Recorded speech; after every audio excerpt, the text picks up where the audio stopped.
पाउल कहते हे भाई भाई मैंने तुम्हें माने विवाद हुआ ना तबे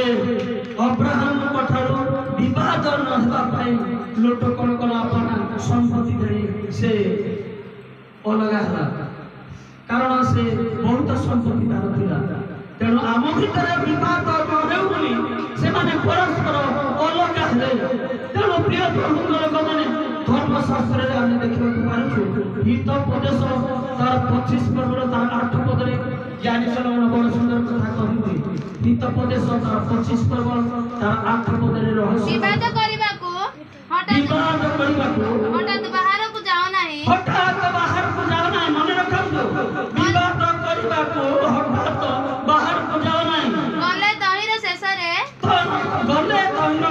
तुम प्रतिवासी तुमको लज्जित कलाउतारे तुमे कोन करिबा हालेलुया कारण ज्ञानी सलोमन ए कथा कहउछन्ती विवाद करिबा पाए तुमे हठात बाहर को जाओ नाही जबे बाहर को हठात विवाद करिबा पाए तुमर प्रतिवासी जबे तुमको लज्जित करे तुमे कोन करिबा तेनु हे भाई भौणी माने तुमे मान कोन करो नाही विवाद करो ना जो माने विवाद करिबा पाए बाहर को जाउनी से माने शारीरिक लोक से माने आत्मिक लोक माने नहंदी आत्मिक मना नहंदी तेणु शारीरिक भाव रे जबे तुमे जीवन यापन करूछो तबे अवश्य मरिबो बोली धर्मशास्त्र लिखा अछि रोमी पुस्तक तार जबे आपण 8 पर्व तार 9 पद पढ़िके सुंदर कथा लिखा अछि किंतु ईश्वर का आत्मा जदि किंतु ईश्वर का आत्मा जदि तुम मान ठारे वास करते ताहाले तुम माने शरीर रा बसर ना मात्र आत्मा का बसर छ यदि कहीं कृष्ण का आत्मा पाई न थाए यदि कहीं कृष्ण का आत्मा पाई न थाए तेबे से ताहां कर नुहे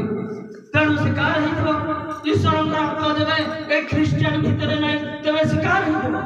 ईश्वर का आत्मा जबे तुमान को भीतर नहीं तबे शिकार हितो से में ताहार नाम पर लिखा अछि ईश्वर का नाम पर लिखा अछि जबे ईश्वर का नाम दी तबे कार से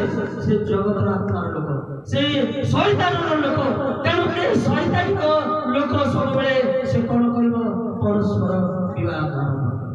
आ तबे ए विवादकारी मुख माड़ खाइबा कोन करे डाके तबे प्रिय प्रभु लोक माने धर्मशास्त्र में देखिबा पारछु दिने शिष्य मान दल रे मध्य विवाद उठिला